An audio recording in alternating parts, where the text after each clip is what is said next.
It's that time to have a quick look at my portfolio and see what has been going on over the first 3 months of 2025. If we have a look at what's been going on within the markets, particularly looking at the US, where we end up having the S&P 500 is down over 10%, and the NASDAQ over that year-to-date period is even worse at over 10% down. All of this probably driven by President Trump and all his infighting and tariffs that he has managed to bring in against lots and lots of different countries, making many enemies as he moves along. If we have a look at the FTSE 100, we can see that it is up almost 5%. What has been happening? How does this all affect my portfolio? Well, if we jump across onto Trading 212, where I hold the majority of my money, you can see that currently I have just over 46,000 in my stocks and shares ISA. That's showing a rate of return over the first 3 months of the year of about 0.5%, and that's looking at being up £250. Not brilliant, but given what has been going on in the US with the tech stocks and everything being beaten down, that's probably actually not that bad. If we have a quick look, we can see that I have almost £100 in cash just sat there on the side, but the majority of my money is already invested. If we have a look at the monthly dividend pie, you can see this is doing slightly better, and that is giving me a rate of return of almost 3%. And why is this the case?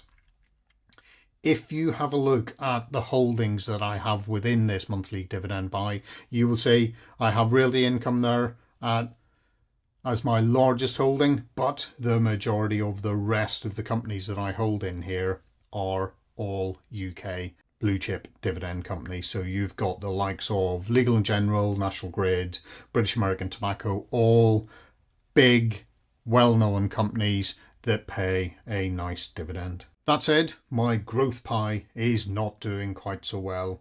If we have a look at that, that is down 2.6%. And if we're looking at who I'm holding in there, you're looking at, I've got JP Morgan Global Growth and Income, so JGGI for its ticker symbol. It's down about 4%. SML's taking a bit of a battering. It's down almost 14%, very much linking to what's going on within the big tech stocks within the US. Some others that are down, you've got Pfizer down, but what is being hit the most are lots of those companies that are linked to the house building industry within the UK. I bought into these in around the time of the new government coming in with all of the new targets.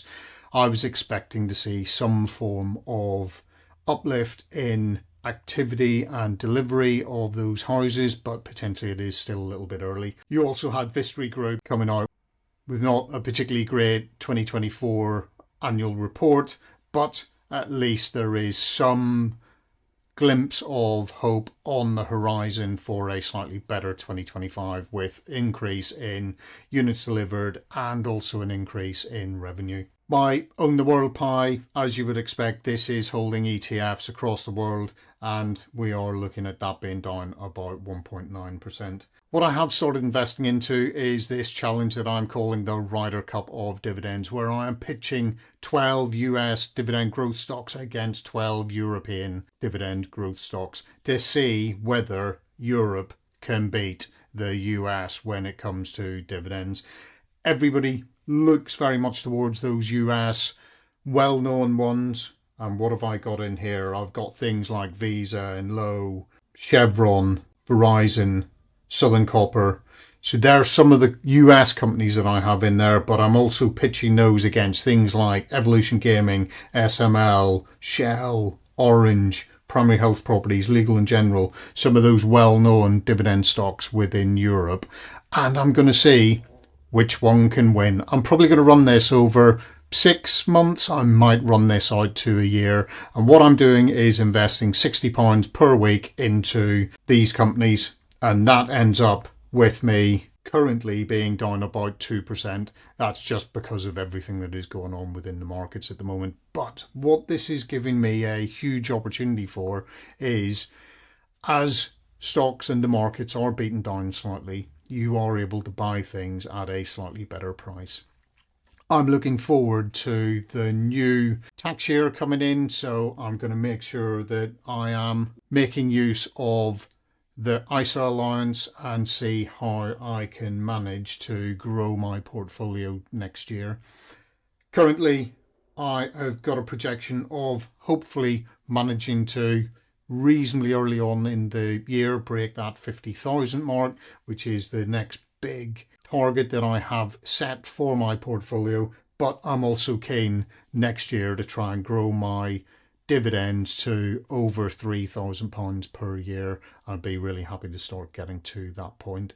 I wonder, what are some of your targets for 2025-26 financial year? Is it that you're trying to max out your ISA allowance, or is it that you are looking at growing a certain stock or ETF to a certain holding?